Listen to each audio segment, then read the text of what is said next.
I'm optimistic.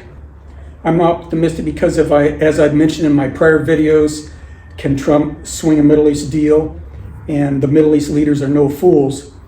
The circumstances and the players now are entirely different.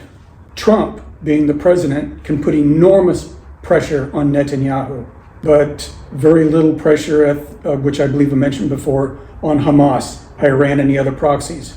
However, the Muslim and Arab countries, they can pressure Hamas and have done so effectively, at least so we read and so we hear. On the other hand, Trump is very popular with Middle East leaders, both with either Arab, Muslim, Jewish, Israeli, and Christian people. Basically because he's not a politician and he doesn't behave like one. And despite Trump's what you would call political enemy accusations, both the Arab world and the Israelis trust Trump to do what he says he will do. Additionally, here, he's perceived as a tough guy and he's feared. He uses the American military action instead of words or threats. And boy, that is fundamentally important here in this region.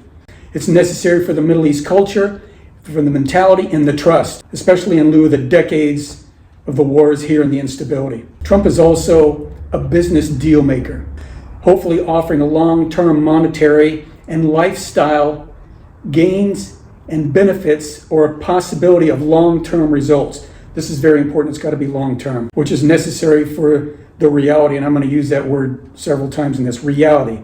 That's what really happens here. It's the reality, not the illusions, not what people want to happen, not what people say has happened, what is going to happen and what does happen. And getting back to that, rather than a political illusion of peace or a strained peace treaty, for example, some of the problems the Egyptians and the Jordanians have had with the Israelis, even though they have peace treaties, were nearly their century-old new neighbor, which we will call Israel. Historically, more of the same is expected by Israel. Another strained peace treaty, if they get this one with Hamas, similar to Egypt and Jordan. Worse, in Hamas's mind, they have not lost the war. They're not losers.